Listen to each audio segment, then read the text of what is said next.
Nous, c'est Ruben et Katia. Avec notre premier van Franklin, nous avons sillonné les routes d'Europe. Notre envie d'aventure et la volonté de toujours découvrir plus nous a poussés à changer de véhicule. Nous avons adopté Pumba, qui est devenu notre fidèle compagnon de voyage. Accompagné de notre petite famille de vagabonds, nous avons comme objectif de faire le tour du monde. Retrouve-nous chaque semaine pour une nouvelle aventure.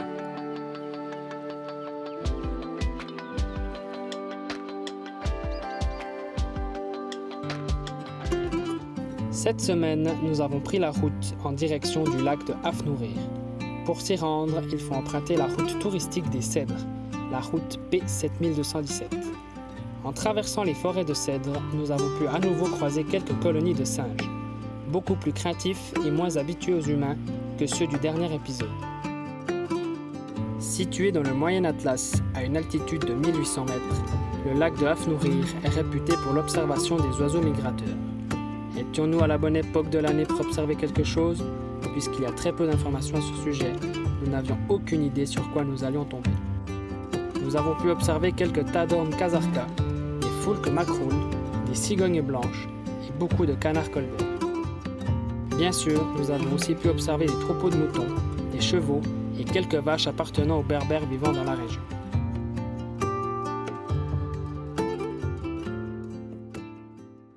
Nous avons quitté le lac de Hafnourir et en chemin, j'ai Pumba qui s'est éteint en roulant.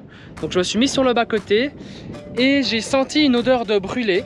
Et pour moi, c'était sûr que ça venait de la batterie, ça venait de sous mon cul. Parce que la batterie dans Pumba, elle est là-dessous, sous le siège. Et au moment où j'ai avancé le siège, il y avait ce câble-là. Donc juste ici, il avait un petit peu de fumée. Donc je me suis dit, bon, c'est les câbles, ils ont chauffé, c'est juste du plastique brûlé. Sauf que j'ai pris mon voltmètre pour regarder du coup la tension de la batterie. Je me suis dit d'un coup, l'alternateur, il cherche plus la batterie. Et c'est pour ça qu'on est tombé en panne. Et du coup, je me suis dit, je cherchais les câbles de pontage pour se faire ponter. Et j'étais donc sur le toit, quand tout d'un coup, on entend une explosion. Vraiment un gros boum. Et on a la batterie en fait qui a fendu l'âme. Elle a explosé. Donc je pense que l'acide qui est à l'intérieur a vraiment chauffé. Il était trop en ébullition. Et du coup ça a pété. Donc maintenant, diagnostic, on va se faire tirer jusqu'à la prochaine ville pour trouver une batterie et donc continuer sur notre route. Avec la fourgonnette à mon père, qui est aussi avec nous ici au Maroc. On a profité pour aller à la ville la plus proche, qui est Sidi Haidi, quelque chose comme ça, pour acheter une batterie, vu que celle de Pumba a explosé. Et comme ça évitait de le tirer sur une trentaine de kilomètres. Pumba, on l'a laissé sur place et nous, on est parti chercher la batterie. Ruben est de retour parce que pendant que Ruben lui est allé chercher la batterie, moi je suis restée dans Pumbosh. Donc il a trouvé une batterie neuve, on va pouvoir la changer et pouvoir continuer la route. On a enlevé la vieille et là ça c'est la neuve. Sauf qu'on a un souci, c'est quand Ruben veut mettre celui-ci, enfin ce branchement là, ça commence à chauffer, on ne sait pas du tout pourquoi, on n'a aucune idée, donc on a débranché, ça pue le cramer, donc on va voir ce que c'est, mais ça sent pas bon.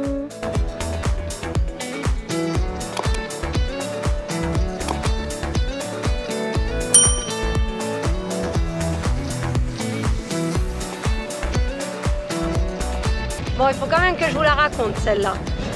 Donc il y a les parents à Ruben qui nous tirent Pumbosh et donc il y a plein de voitures qui nous dépassent, ce qui est normal. Mais est-ce que vous croyez que c'est quand même possible de se faire dépasser par un vélo? S'il vous plaît, quand même, c'est pas croyable. Mais bon, c'est le jeu quoi, on roule tout doucement. Après seulement 15 minutes de travail chez le garagiste, nous avons pu reprendre la route. Un de nos câblages avait fondu et causé un court-circuit. Nous sommes repartis sur nos pas et sommes allés en direction d'une cascade pas très touristique et peu connue, la Hawaii Cascade. On devait se rendre à une cascade que j'ai trouvée sur Google Maps. qui s'appelle Hawaii Cascade. Donc on est allé, c'est des routes comme on aime, caillouteuses. Sauf que on est arrivé sur place, on a déposé les vannes, enfin on a parqué les vannes et on a commencé à s'aventurer. Sauf que le problème c'est que c'est rempli de végétation, il n'y a pas de chemin précis pour y aller parce que cette cascade, il y a très peu de gens qui arrivent à y aller.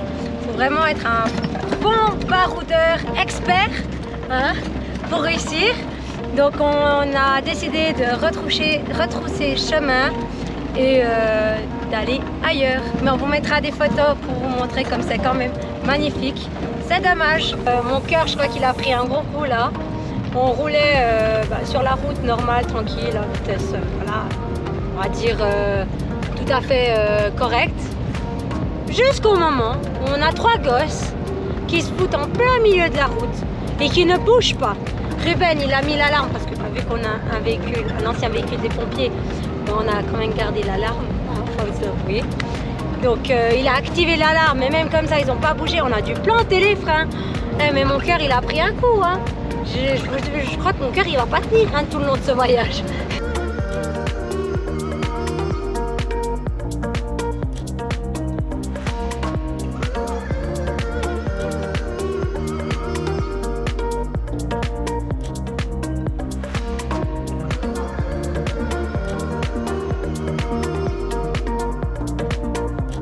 Pendant que moi, je fais la vaisselle, j'ai Ruby derrière qui nourrit notre petit voisin, qui est l'âne. On suppose qu'il doit être complètement abandonné parce qu'il a un gros bobo à l'œil. À son œil là, il a une grosse boule. Donc, et puis pas que, il est tout mal en point. Ouais, il est aussi tout mal en point et tout. Ouais. Donc on lui donne un peu de tomate, même si c'est pas grand chose, c'est toujours de la tomate. Donc en tout cas il est content. Hein, t'es content? Ouais, t'as un peu de pépinier beau. Mais c'est tellement triste. C'est tellement triste pour. Avant il était un peu plus au fond là-bas parce qu'il y avait des gens. Et les gens sont partis, donc il est venu tout gentiment vers nous. Mais vraiment il n'a pas peur de nous autrement ou quoi que ce soit. Il n'a pas fini de manger sa tomate. Mais il était vraiment avant, on avait la porte latérale ici ouverte. Puis il était là avec sa petite tête ici en train de nous regarder tout doucement. Mais bon, c'est malheureux, mais c'est comme ça. Ce matin, à 6 h du matin, il y avait l'âne qui nous appelait. On l'entendait juste à côté de Pumbosh. Sauf que on ne s'est pas levé, nous on a l'habitude de se lever à 8 h. Puis on s'était dit qu'à 8 h quand on se leverait, on le verrait. Manque de peau, je pense qu'il allait faire sa petite balade matinale. Mais là on était en train de préparer nos affaires pour partir. Et qui c'est qu'on voit? Notre copain. Alors je lui avais promis que s'il revenait demain, aujourd'hui quoi, je lui donnerais de la tomate. Promesse dite, promesse faite. Donc il a eu le droit à de la tomate, mais il est vraiment adorable, mais il est vraiment dans un état, ça fait mal au cœur. Ah non, en fait il a des dents. Il a des dents. On croyait qu'il n'avait pas de dents, parce que quand on le voyait mâcher, on ne voyait pas ses dents. Puis en fait là il nous a fait un sourire. Il nous a montré ses quenottes. En fait tu caches bien ton jeu toi, hein, t'as des quenottes.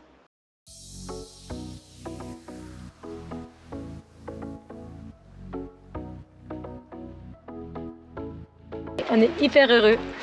On a trouvé une rivière. On va pouvoir se tremper les pieds et se laver comme il faut. Et même les chiens, je pense, elles seront heureuses. Allez, va voir où Pando, va. Ouh. Quel moment de joie. Et ici.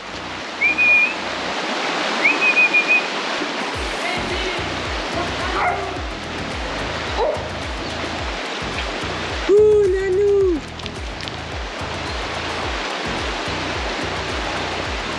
Pando, tu mérites un grand bain, toi. Après les chiens, c'est nous qui avons profité de prendre une bonne petite douche dans cette rivière. Bon, on va pas se cacher, l'eau elle est quand même froide. Hein. Dès qu'on rentre au début, c'est froid. Mais après, plusieurs fois, après s'être mouillé, on s'y habitue. N'est-ce pas? Oui. Aujourd'hui, on va faire une petite randonnée. on a la cathédrale de Imsfran. C'est cet énorme rocher falaise qui est derrière moi. Et on l'appelle justement comme ça parce que de loin, elle aurait la silhouette d'une cathédrale. Donc on va garder les véhicules là-bas et on va aller faire la petite randonnée de 4h, 4h30.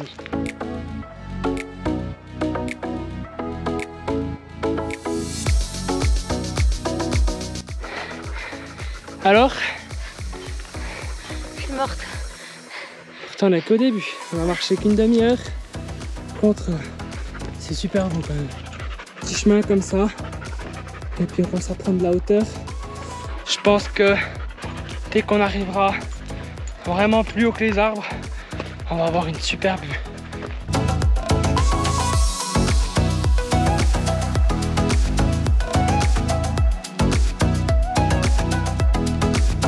C'est vraiment sympa. Ici, on a des tables de pique-nique. Derrière moi aussi. Il y en a au total 4.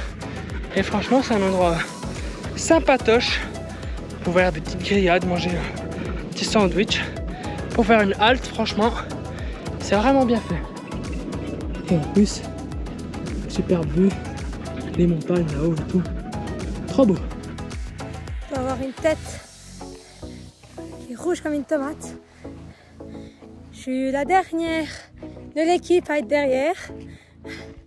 Parce que Simba me tue dans le dos, enfin de l'avoir dans le dos, ça me tue.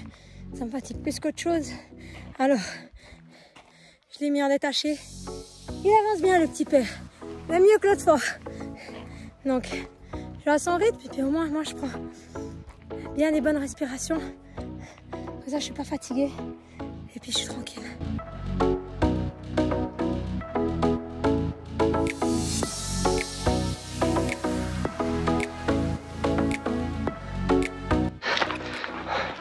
Ici, les filles, à droite.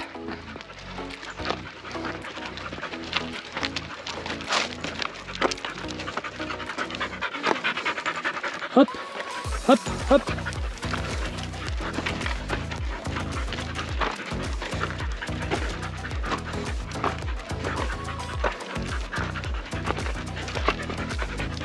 Hop, à gauche. Gauche, Manu, gauche. Bravo mon chien. Ah, à droite. Hop. Comme vous pouvez le constater, on est tous essoufflés.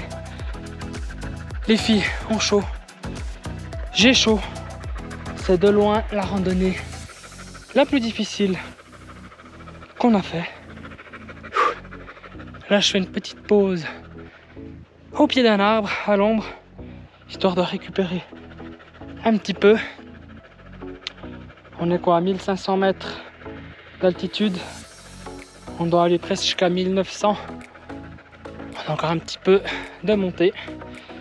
Et après, ça sera que du bonheur, entre guillemets, hein, parce que la descente, des fois, c'est pire que la montée. Mais voilà, on y croit. Alors Ruben, lui, il a continué à monter tout en haut avec Pando et Nanou. Et moi, je suis redescendue avec les parents à Ruben, leur loulou, et moi avec Sui-Sui. Parce que là, on est au bout du rouleau. On a soif, on n'en peut plus. Donc, nous, on a coupé le chemin et Ruben, il nous retrouvera un peu plus tard. On fait une petite pause, encore une fois à l'ombre pour les louloutes. Là, on a une étape un petit peu difficile avec cette petite marche, ouais, cette petite façade à grimper. Heureusement qu'on a quand même des chiens sportifs et ça devrait le faire.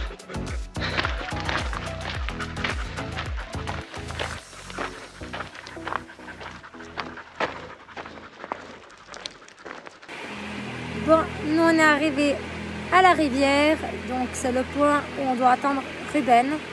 J'espère que de son côté ça va. J'espère que de son côté ça va, que c'est pas trop dur, et j'espère surtout c'est qu'il a lâché les chiens. Ce sera 10 fois plus simple pour lui. Donc moi je l'attends au début de la rivière, après il faudra qu'on la traverse. Pas le choix.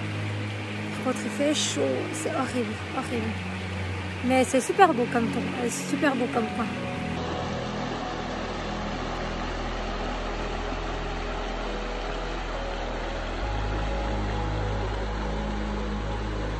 je suis à une 50aine de mètres du sommet de la cathédrale d'Heimsfran. Et vous imaginez pas la sensation de satisfaction que j'ai.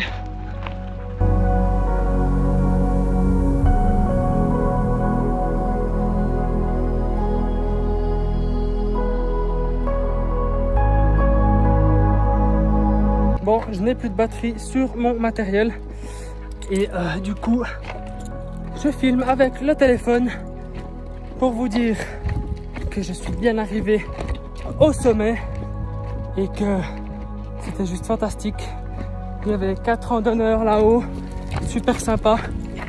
Ils m'ont donné un petit peu d'eau, une banane et une pomme parce que moi j'ai oublié de tout prendre, tête en l'air. Et du coup, super gentil.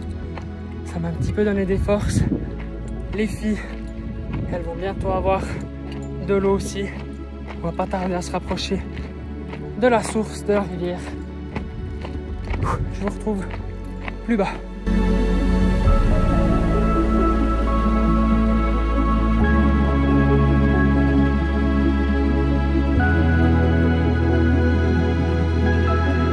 Je suis finalement arrivé à la rivière, je rejoins l'équipe et j'ai enfin pu boire, me rafraîchir.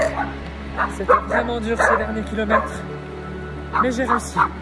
Maintenant, direction le van. Comme d'habitude, si cette vidéo t'a plu, je t'invite à nous laisser un petit commentaire et un petit like. Et on se retrouve la semaine prochaine pour la suite de l'aventure.